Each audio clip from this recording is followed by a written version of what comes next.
T-Mobile, and NVIDIA. Welcome back. I'm sure you missed us in that 5 seconds, but we are back. Don't worry at all, as we have game number 2 on the way in a few moments' time. SPT looks good towards the later stages of that game, no denying that. But Soul Torturers still definitely had moments there where they were putting on good pressure. Even something like the Malfail was very difficult for them to deal with for a lot of that game. That game 1 has spiked my hopes for this entire group right now, honestly. ST looking great, expecting Taiwan to do well, but SPT was definitely the question mark going into this match. I was really worried for them, and I didn't think they would be able to pull it off. And for the first few minutes, I was like, all right, well, bye, SPT. It was good seeing you for the 3rd tournament in a row. But they really warmed up. They seem ready to go. And going into game number 2, I am excited for this entire group. I have to, completely agree with that. The level of play that we saw from both sides of the table has kind of been very impressive. I did think that SPT would be a lot more dominant in that game than they were. It did feel like it kind of took them a while to kind of warm up, and they ultimately did feel like they were relying into their old school strategy with the Murden, getting the dive, relying on the picks that we expect out of the Chinese region to be able to recover. And I do question, when you were talking about the game plan that they stuck to, would a better team, after it was successful in one skirmish, would they be able to adapt effectively and dodge the Brightwing, be a little bit more defensive? Thoughts, Grubby? Well, my thoughts were that this game could have gone very differently. Like ETC, Scroll, obviously he had some difficulties, but if he just picked another level 20 talent, the whole game could have looked differently as well. It is true that ETC can feel very fragile in the later stages of the game. Everyone's damage ramps up. So maybe if he has Bolt of the Storm, Storm Shield, that would have worked out better than something like Tourbus, which is just making his ult better, but he never got to use it, so might as well have had another. Hindsight, of course, but just these little things can make a difference, so I'm excited for game 2. Makes sense. Of course, a lot of people have some faith here in SPT. 61% of you at the moment on Twitter voting for SPT. And I think ever since they started truly residing at the very top of China, a lot of people have been kind of taking note of that. Let's head to the second battleground. Where are we going to be going? And it will be Tomb of the Spider Queen, chosen by Soul Torturers. Interesting. Soul Torturers going to Tomb of the Spider Queen is one that they've mentioned in the past that they enjoy, but SPT at the last Eastern Clash, I know they talked a little bit about Dragonshire, but they mentioned that Tomb of the Spider Queen was one of their favorite battlegrounds. They even mentioned a couple of unorthodox strategies they had been working on, but they didn't get to pull it out, so I'm kind of wondering if we might actually get to see that from SPT today.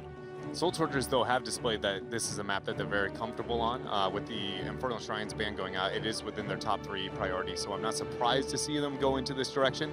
But it does, it is questionable, again, with that Dragonshire and SPT kind of going, this is our map, we love macro play. You automatically go, well, this team is comfortable with the 1-4, they're comfortable with prioritizing wave clear, which is necessary on 2. All right, going into game number 2 here. In game number 1, we had SPT sating half of their revenge with a Bloodlust.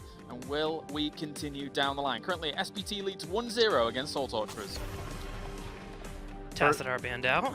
Been seeing that pretty often. Before we move straight into this draft as aggressively as we are already, actually, Ariel being banned out now, what did you guys think about Saw here for SPT? I think he had moments where... That was a strategy! Continue. He had moments that, I was pleasantly surprised, specifically his late Divine Shield on the bottom team fight. He was very, very patient and understood when it was necessary to get it off, but I also felt like sometimes you could see that he was maybe out of his comfort zone, willing to use cooldowns that weren't necessary in the situations. So I feel like room for improvement, but this game, it might be able to show a brighter side of him. Trick, I'm glad we're back to the meta I appreciated most. Story time. Lord. Everyone asked me kind of where I started playing Lava Wave from and why I started playing Ragnaros. SPT talked about it a little bit at the Eastern Clash behind closed doors, and that's when I started playing it. And they are your strength.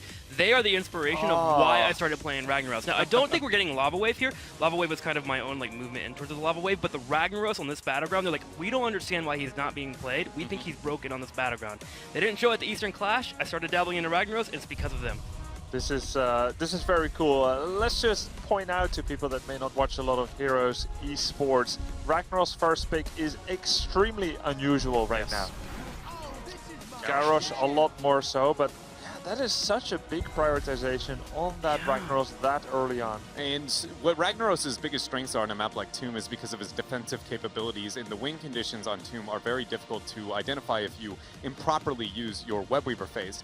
And so what this is going to do for the members of SPT, it makes it to where Soul Torturers needs to be very, very effective with every Webweaver phase that they have, and by the fact that they've committed to a Garrosh Lucio, concentrated into kill potential within the 4-man, 0 wave clear with those 2 picks, I immediately go, they have to gank very consistently in this game, and these Webweaver phases, need to be perfect. They have to be very aggressive with them, otherwise Ragnaros will be a problem. Yeah, if Soul Torturers does not get pick-offs, just to simplify it, they will fall behind.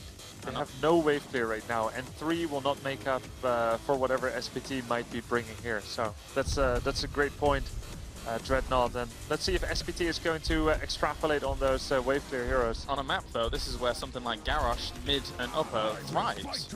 It is one of the best opportunities because this cooldown is so very short to be able to get the pull in and get the flip over, but it is also reliant on having wave clear in another way, shape, or form so that you aren't constantly chasing SPT. When you are the one struggling in wave clear, if you have kill potential, it doesn't matter because you're always having minions push into your side, which means your rotations are going to be essentially shown to your opponent very easy, and that gank potential drops drastically whenever that isn't there. And without the Rhaegar now, that was the one tool that I thought they might be able to rely on to give on top of Garrosh so he can be in the middle of the minions, wave clearing and being a threat. It's off the table now, so it's going to be, again, another setback here for Soul Torturers. But it's a very cool early game so far. Lucio gives move speed to Garrosh to get in position for the pull-in combo. Gems that get picked up put a hero in a predictable location for a Garrosh flip. But on the other hand, you have ETC with his face melt that can push Garrosh away. It doesn't put his pull in on a full cooldown, but it can interrupt it and it can save someone from getting tossed. So there's a lot of play and counterplay in that early game already. The interruption is definitely nice. With this type of composition, it's a great foundation for Soul Torturers, but I feel like there's a rule of 4 for me. If you go for 4 attempts on a kill and you don't get one in the early game, you start to feel a bit behind with Tomb of the Spider Queen. So I'm really hoping to see Soul Torturers get those kills, but SPT has responded well. They have Ragnaros, he can play safe in the bottom lane. He's one of those heroes that is very great at just being defensive. He doesn't have to do too much. It's very easy for him to dance around. As long as he doesn't go for the Q stack quest on this map, that can really make him overextend dangerously. That's why I really like that Living Meteor quest at level 1 there. I think it's wonderful playing safe. You're able to get the stacks pretty easily, and it does pretty well if you go into the late game with the 3% extra damage per a tick that you get when you finish off that quest, being able to maneuver it twice. Ana being banned out here for SPT, and I actually don't mind it. We saw a lot of Ana, and it seemed like Kyoja in particular was really great at the blind sleep darts. And if you have a sleep dart on a target, Garrosh walks up, gets the easy flip. Great combination there. Ana will get removed. A pick rotation that I wouldn't mind to see for the Soul Torturers is after the Vala ban. I'm assuming we're going to see ourselves a Grey main, but with that, again, on that wave clear note and some of the concern I have for them, one hero that could make up for it is a Leoric. On a map like Tomb, he is very, very powerful. It doesn't necessarily immediately synergize with like the Garrosh, because Garrosh obviously wants to get that one shot, one kill whenever he flips you over, and the long sustained fight is what Leoric thrives in. But Lucio does synergize pretty well with the Leoric as well, so I'd like to see them maybe try and make up for it there, because Arthas... I'd like Arthas. It synergizes with the Lucio for the team fight, but I think it struggles on, because it's not activating the 4-man. He's going to be in a solo, so they need wave clear to be able to be clearing 2 waves at once, and Arthas is just kind of a 1-man lane. You could kind of do Arthas in the 4-man, maybe.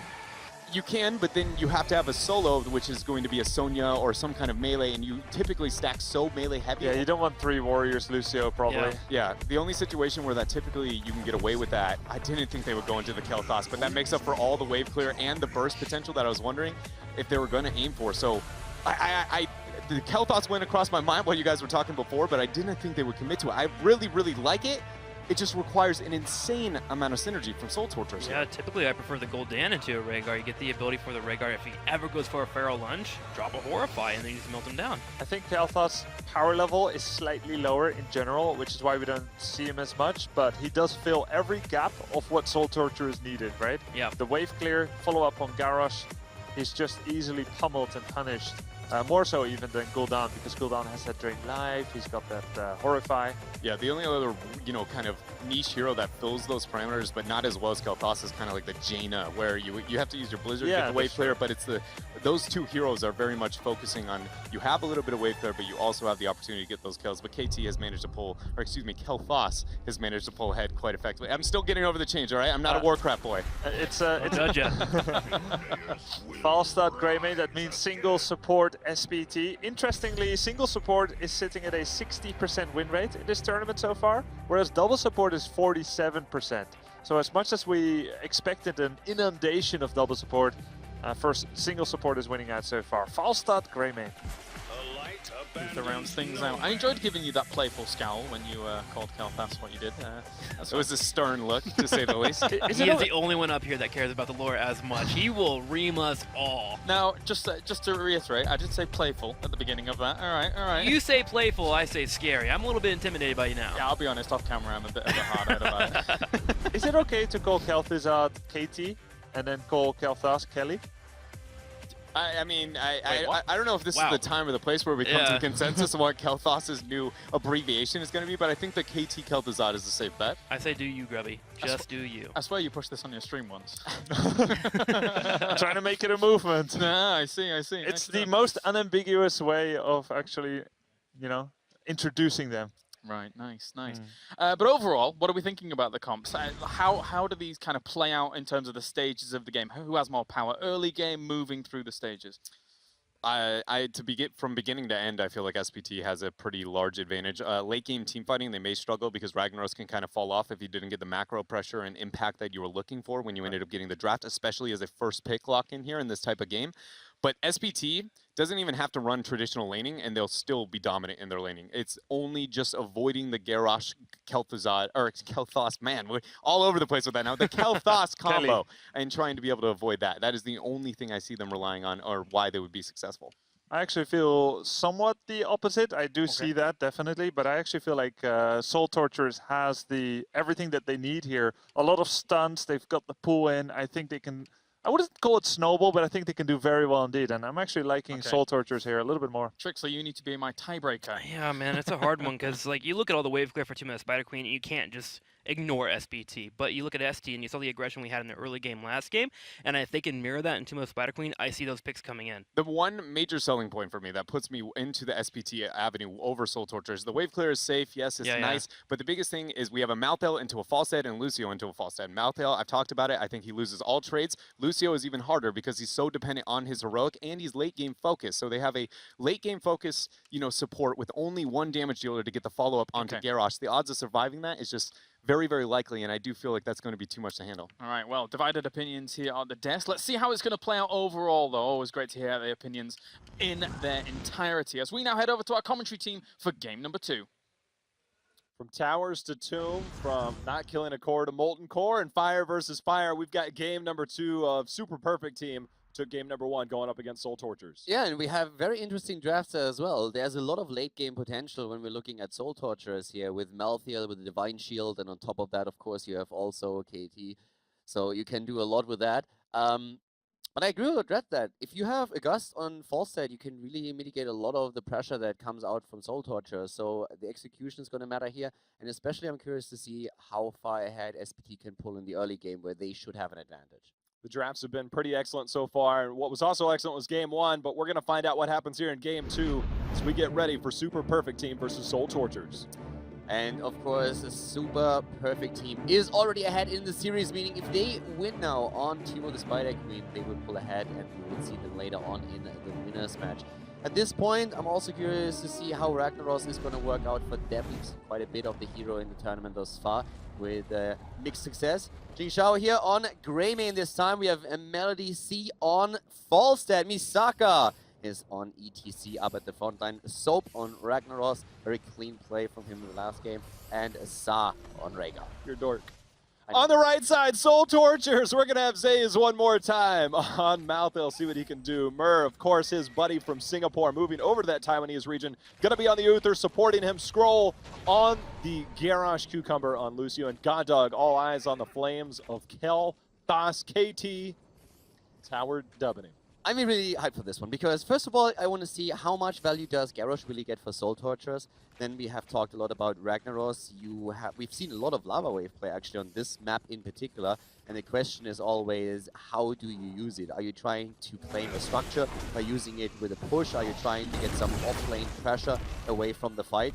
And the first thing that we learn in this game is that from both teams, their spray game is absolutely on point.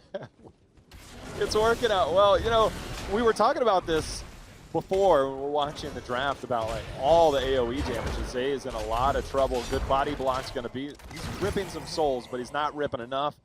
Lucio not able to make it down, first blood of the game. But there's a lot of, I guess, AoE damage is going to be difficult for Rhaegar to deal with. And even early, there's a lot of displacement. Getting the early saves on the side of SPT are going to be particularly interesting, although they were the ones that had the first death. This is why actually the early game is so key for me personally when you look at SPT, because I think they need to try and get ahead here. In the late game, Rhaegar is going to have some trouble to deal with the late game Malthael and the late game Kel'Thas. So if there is not going to be that fantastic Mighty Gust that negates all the Tormented Soul value or Sound Barrier value, then I think there could be a massive problem for SPT in late game fights. So for them it would be ideal to snowball a bit early, get the first turn into an objective, whereas Soul Torturers are probably very happy to just like trade evenly in the mid and late game and then try to find their victory at the end of the match. At this point, we have Ragnaros in a lot of trouble, and buddy, you can run, but you cannot hide. I was so close to just complimenting this because Trixler made a very good point on the desk about how it might be more advantageous to go Living Meteor, not stepping out, trying to get those Q stacks. Sometimes you don't want to just clear the lane. You want that lane to come to you, but getting those Q stacks obviously are a very beneficial thing, but when you get punished like that, obviously it hurts, and that's one of the reasons that the Trick made. I think right there it showed. We'll see if he has a bit more cautious approach. I was going to compliment the fact that they put Falstad bottom, Ragnaros top, kind of mixing it up so he would be safer, but they rotated pretty hard on it. Yeah, it didn't last very long, did it? So we have at this point a kill on both sides. Both of the teams are on level 4. Turn-in so far going quite well for Soul Torture with 25, and they are aggressive here. It's actually really interesting to me how aggressive they are with their comp. With Garrosh, of course, you're always looking for those flips, but they are not simply sitting back and waiting for him to get a combo off. They are aggressively rotating on the lanes, using Lucio as just speed boost alone to have that quick rotation. And that's also one of the areas where Lucio, of course, excels on this map in particular. And they're getting the most out of it. Yeah, I couldn't agree with you more. And so far, it's been a bit surprising. But Tomb of the Spider Queen, obviously, when you get that first Web Weaver turn-in, when you get closer to 10, this game will heat up quite a bit.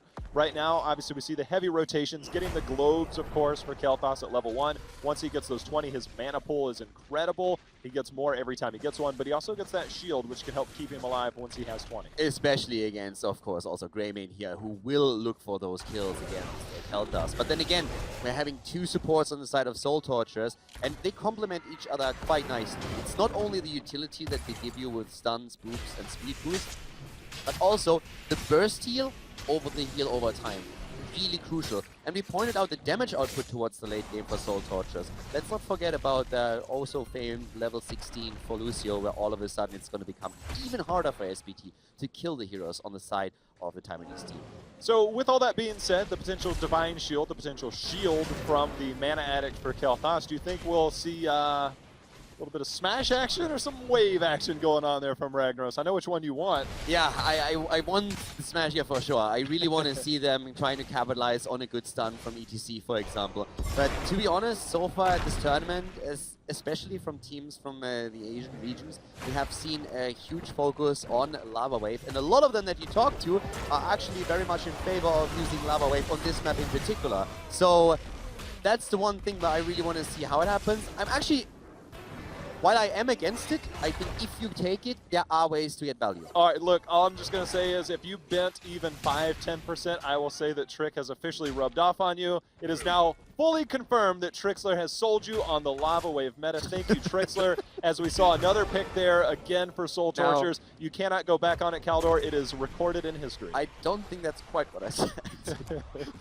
But, all right, I'll take that beating for now. 3 kills against 1 in favor of Soul Torturers. Very good standing for them here in the early game. Very impressive, and they get the first Web Weaver wave. So the Web Weavers are descending. They're doing well here. And I have to say that right now, Soul Torturers are actually starting to impress a lot.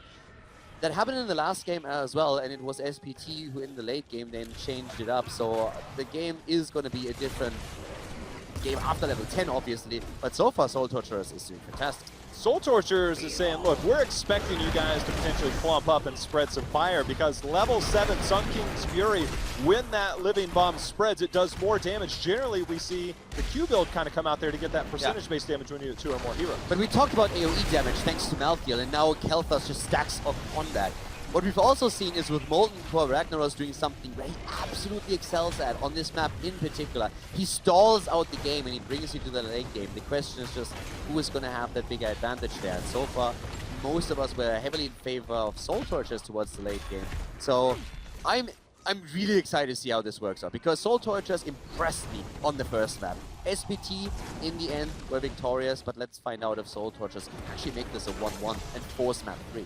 Now they're getting a few more gems turned in for the moment. Scroll, of course, trying to hold there. There's a nice cleanse onto Kel'Thas, making sure there's no follow-up. But we've got an aggressive flight in there onto the Garrosh. That's going to be a takedown, but in return, that fire is spreading the damages there. Not enough to confirm a counter kill, but they are still holding their ground. Really well done with that heavy aggression from SPT. Definitely is saying we are still in this, getting that kill against Garrosh and forcing Soul Torturers back. It also helps them to get their own turn in. So now they are not in that situation where a double wave leads to an early level 10 and starts to snowball for Soul Torturers. They get their own objective, and they are actually about to hit the level 10 spike too, so this is a perfect timing window for them to get some value out of it. I'm really wondering, it feels like a team is going to have to get some type of kill, double turn-in, potential maybe a boss, to try and get to that snowball to find it, because once you get to 13-16 for Kel'Thas, the cooldown, plus the double Q on his Flame Strike going out there, very well defensively. You already highlighted the Ragnaros as well. And so, late game, it could be there, and we get something locked in there. Thank God it's still for a smash. I was dreading the moment where I actually have to talk about the advantages of Lava Wave on this map and how to properly use it. So Tim would have had a field day out of this, but we have the better ult without even question. So yeah, so for a smash trying to capitalize on an ETC pre-stun. And I mean, with this setup, all by their side. You get the stun with ETC, you try to slide in, and then immediately you follow that up with Sulfura Smash, and who's there to get the kill? It's Greymane. So it's really that burst damage that you have. Now, of course, you have to play around a couple of cooldowns. You have to make sure that Uther, for example, is not able to save the target with a quick Divine Shield. He just held that. He just locked that in, too. Yeah. But yeah, I think you make a great point, is that if you can get that blow-up style target, it's going to be there. So Sulfura Smash is going to go down, and we got the one-man mosh pit. That will confirm the kill onto Malthael. Just out of range. I'm not sure if that hit directly on, but it definitely helped contribute to that. Yeah, it definitely contributed to the kill in the end there, and they committed a lot of resources to it. So that's the one, I don't want to call it a problem just yet, but it's definitely an investment. You invest a lot of cooldowns to get that kill, so you need to make sure that you get value out of it. Usually that value is in a kill, but if you can just burn a few cooldowns on the opponent's side, that might just be enough for the team fight. Right now, SPT definitely gaining a bit of momentum, have another objective that they now claimed, and let's see how much damage they can do with that. There's still 2 forts on the side of Soul Torturers, in the mid and at the top lane. We actually saw the Phoenix being used there by Kel'Thas to try and clean that lane up. Of course, the Web Weavers spawn up in the lane as far as your minion wave is, so making sure to at least push that back a little bit was there, but it felt like maybe a little bit of a misuse. I'm loving Falset right now. All the way down at the bot lane, pushing with the Web Weavers while the rest of the team is splitting top and is heavily pushing there. So now Falset is already knocking onto the gate at the keep and can always fly back. Ragnaros is even anchoring him here, making sure that nobody can sneak in, but he himself needs to be careful. Garrosh comes in there, trying to get the kill, but the Ancestor healing is there. The Ancestor's there, but the Sound Barrier out in return, and there's that gush you talked about. It's isolated Zaze as the Tormented Souls has worn off, not able to get the engage that they wanted, but SPT did get the XP that they needed as they're 13-12. They're going to be short on gems, but they're going to try and get some additional structure damage as we see the response in the bot lane from Soul Torturers on the minimap. They can't stray too far because the boss, of course, is one of those things up at the top. And they're opening up the keep, and the cool thing about this is really how they put Falsa into a good spot, because if they do that, they need to be very careful that he does not get engaged upon and gets taken out there. But they always played with vision, they anchored for him and made sure that he was safe, and then once the fight started, he immediately flew in, could provide the gust, isolate even Malthael, and they were able to move back from this. So they get the value through the objective. They're trying to play the map and control it with macro game as much as they can with their composition here. So far, I'm really liking the way they're approaching this. Oh, you cannot walk into a bush. Kael'thas instantly deleted. There's Scrolls trying to walk away as we see Xing Xiao trying to do more damage, but that is a major mistake there, Caldor. Yeah, at this point, Uther is switching Divine Shield to Quick Cast. That's a bitter pill to swallow, because we actually saw Scroll go up and check the boss. He face checked the bushes up there, but they had the wherewithal to understand, hey, we've got to check, they've got to be somewhere, but not in one of the most obvious positions in the map. Kind of feels bad. Now, there's a fantastic Haka video out there that teaches you not to face check bushes. And oh, really? Yeah. I think I might have seen that one. It's a good one, right? Yeah. I think it was starring Caldor. Hi, my name is Sins. So we have Kael'thas in this case really in a position where he shouldn't have been. Being that close there and immediately engaged upon was a problem. Now you can argue that Uther, if he reacts lightning fast here and has those Panther reflexes, might have been able to throw down the Divine Shield, and then we come back to the original discussion. If you Divine Shield that target and it does not get blown up, all of a sudden you committed heavily with all the heroic abilities and resource on the side of SPT. But at this point, they're getting the value out of the combo every single time. They blew up already Kael'thas now twice. We had kills earlier happening here, and their strategy is definitely working out for them. Right now, Soul Torture is trying to get a turn in, trying to buy some real estate on this map back from SPT as they have all the lanes pushed out. And one of the things that you can do is to get those lanes pushed out, but in return, we've got some Web Weavers now turned in by SPT. This is the area where they're going to try and snowball. You've got the cooldown reduction for Kael'thas, but you don't have the double flame strike, so it's going to be a very, very difficult defense here for Soul Tortures. I wouldn't be surprised if they lose a keep, and they got to be careful they don't lose more. And SPT is pulling all the stops. I love how they're approaching this. They get the kill, they go for boss, they turn in again. They have full set splitting through the rest of the team, pushing through the bot lane. There is enormous pressure on Soul Tortures and all the lanes right now, and that added experience that we see for SPT resulting in the early level 16 talent makes the defense for Soul Tortures incredibly difficult. Their best hope right now is to just sit tight, defend their keeps, try to gather gems after gems, and then once that they have finally level 16, try and push out to get turned in themselves. But this is going to be extremely difficult, especially since SPT is already hoping to take down a keep before 16 approaches for the Soul Torturers. We've seen a pretty good approach so far by Soul Tortures, but Scroll, the Sulfurous Smash going out, he gets the heal, he gets the armor, he's going to be there. Now we see the Web Weaver pushing into the mid keep. So far the defense has been holding for Soul Tortures, and it looks like they should be able to hold on to all of their keeps, and that is a major win for Soul Tortures right now. Yeah, definitely, especially with Ragnaros also committing to the Sulfura Smash, not waiting for a pre-stun. Says, hey, I got this, but then he misses out on the stun and Garrosh walks away, so that was an issue. But talking about Garrosh, he's in the middle of things. That's the Divine Shield. He has 27 gems. They can't lose him here. And again, a problem that we saw in the last game towards the end, and Soul Torturers start to panic a little bit. The two supports are starting to slack on their communication. We had some very well-timed heroics previously, but right now they drop the Sound Barrier and the Divine Shield to save Garrosh. There's just not enough communication to hold at least one of the cooldowns back. Garrosh has a count called Double Down. I guess they decided we could double down as well on heroics. But they should. Right now, Soul Torture is really close to 16. That is when Kael'thas becomes so dangerously strong and so defensively strong in the wave clear. He gets the double flame strike at 16, the cooldown reduction obviously there at 13, so those pushes that we saw from Soul Tortures will even be easier as it goes on. And right now it's up to Soul Tortures, well, even Talonteers, to find a position to try and get a pick, and instead they get the toss over as Masaka is going to have to power slide out to safety. Yeah, we're finally in a spot where they have level 16, and we talked a lot about the power spikes that they have around that talent here, with Lucio's extra heal, with Benediction coming in for Uther, with of course also Malthael starting to become stronger and stronger in this late game scenario. Now they have to wait for the cooldowns that they banned previously to save Garrosh. That's another 15 seconds for Uther. But they have the gems for the double turn-in.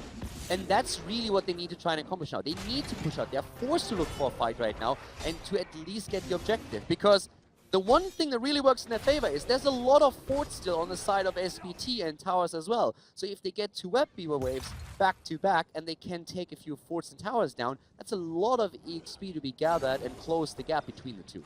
Definitely need to find something, anything right now. There's the grab, there's the toss, the cleanse has now been used onto Greymane there. So that will be another minute before that comes up. Let's see if Skrull can try and repeat that and they can get the pick that they need. They need to find something here as Melody C very far forward. Zay is going to respond, and now that might look for an opportunity. SPT looking for blood. Yeah, they're trying to go for Garrosh once again. The Divine Shield comes out. Here's the sound barrier. Mosh pit, but it gets interrupted. There might be an opportunity for the Soul Torturers to finally get a kill, but Misaka receives the Ancestral and is able to walk out. A lot of cooldown burn. A lot of heroics. 4 on the side of SPT, and they are long cooldowns outside of that gust. So we'll see how that plays out. Skrull taking a bit of poke damage from Melody C. Skrull trying to find anything and everything to do for his team after a lackluster game 1. We see Molten Core on the backside, however, putting God Dog in a bad spot. The Sulfur Smash going down. Skrull trying to stay alive. He gets the stun on the toss, but that will be a takedown onto Garrosh, and now they're looking for more. Garrosh is down. Molten Core still active. Even with Sulfur Smash not hitting, they are getting in the damage. God Dog barely keeping himself alive here with a quick shield. But the situation is very dire for Soul Torturers. They needed the turn-in. They needed to go in here.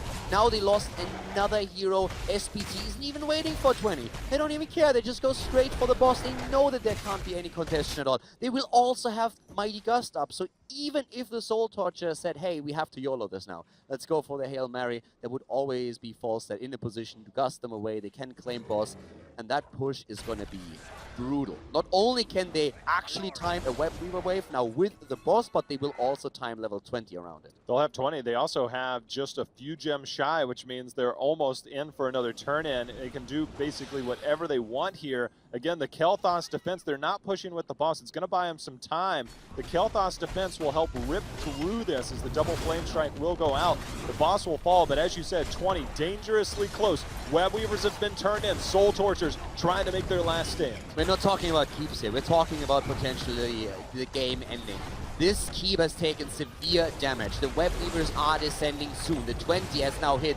Bolt of the Storm taken on the side of ETC. The keep nearly down. They can poke it around. Stroll is moving in. They have to try and make something happen now. Falstad, by the way, is still at that bot lane. He's not with them. Here comes Soul Torturers. They're trying to look for the fight. Falstad will go and fly in as soon as he can, but Misaka might already be dead. Misaka going down. He's staying alive by the skin of his teeth. He does get taken down eventually. A toss in as we see the return there as Sa is going to go down. That's going to be Rhaegar. That is 2 members down on the side of SPT. Soul Torturers is holding for now, but as you said, there are Web Weavers pushing, and the defense is going to have to be here. This top keep will fall, but how much more? They saved the game. They saved the game for now. The problem is they are going to lose 2, maybe even 3 keeps. That's the big issue here. They win a fight 18 versus 20 because Falstad is not with his team. This time he split a little bit too long, but as you can see right now, the Web Weavers alone, the objective destroys every single keep on the side of the Soul Torturers.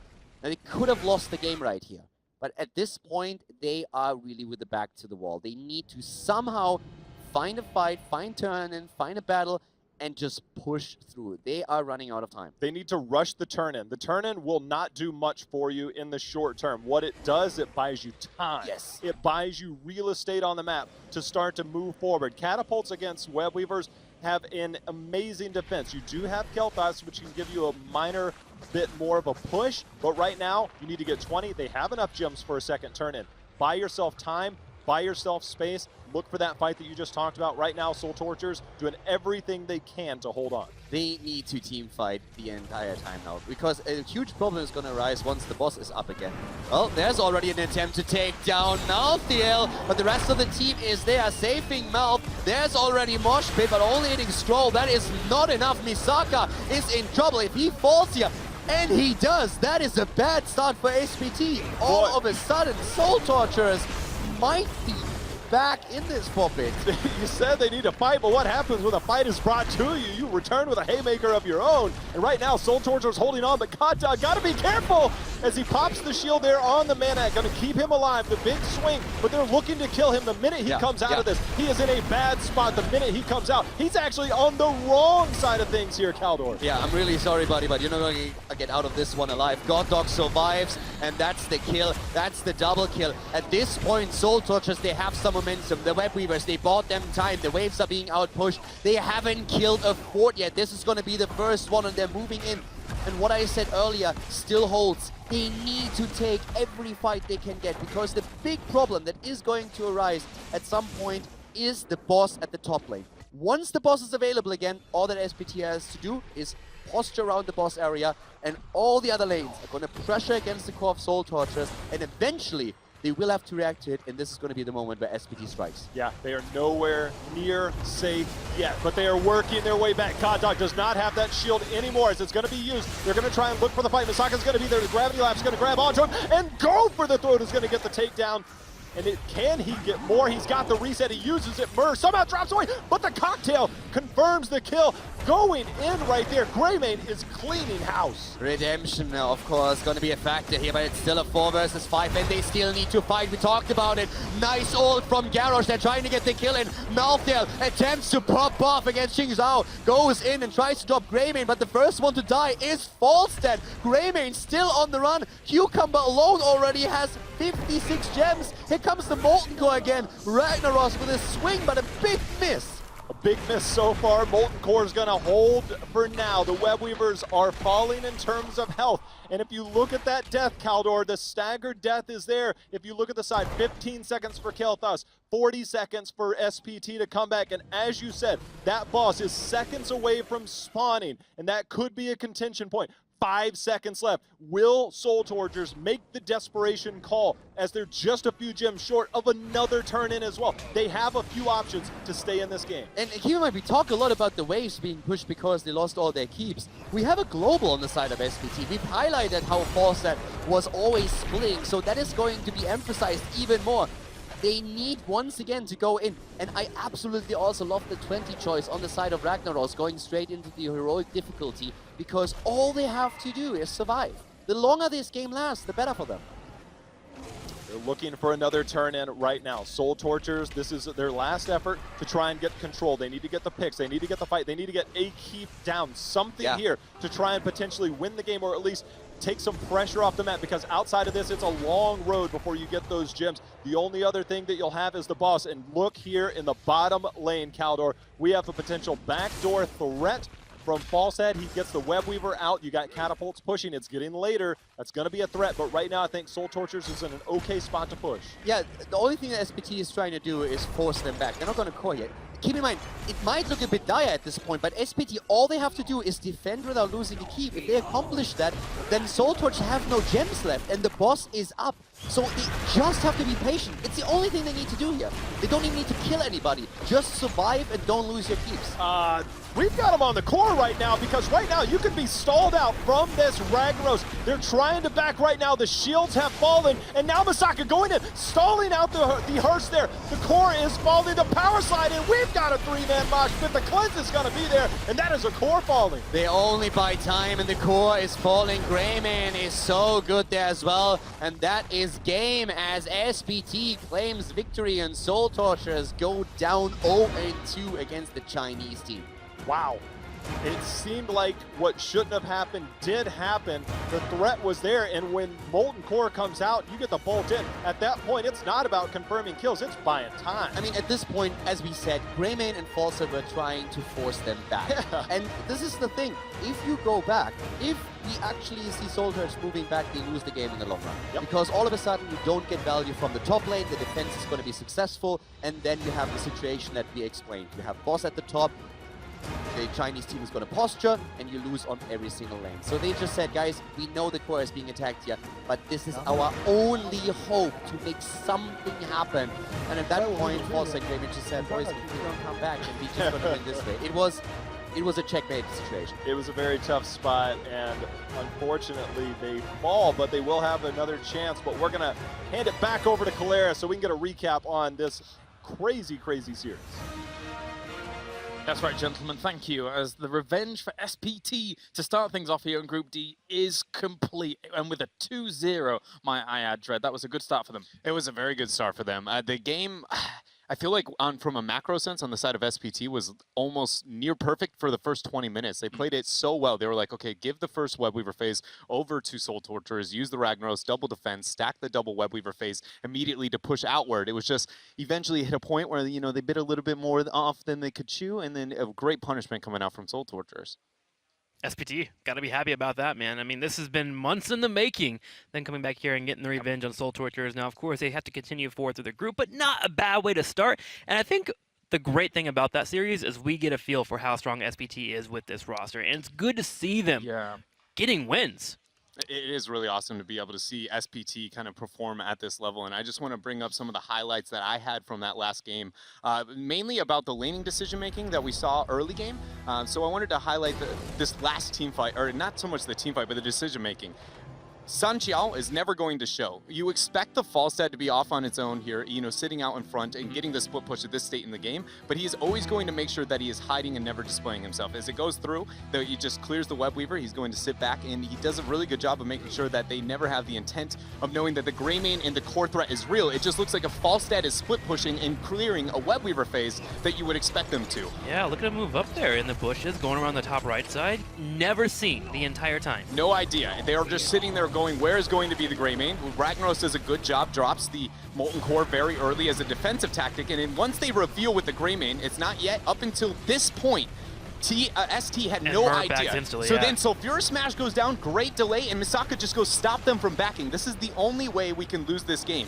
Great bolt in, gets the knockback. It was just so clean from the members of SPT, and this is only the last decisions coming out from them. I feel like every minute of the first 20 minutes was near perfect. Important to highlight for maybe some of the newer people to the Storm. I think that in that moment, SPT could have lost all of their members in that fight as long as they just bought time, Grubby. Yeah, it didn't matter at all. I mean, you go in with the power slide, one of the few situations where pressing power slide and mosh, whatever happens is fine, just because it's like a lantern to the moths that of the team of ST is like, oh, mosh pit, let's cancel it, or oh, we got caught in it. No matter what, that was going to be a win-win situation. Very good point, Kalaris. Good stuff there by SPT. 2-0 victory. Let's head over to the stage to see what they have to say about that win. Thank you so much, Kailaris. That's right, I'm here with Misaka from the winning team, SPT. Congratulations on your first victory here in Group D.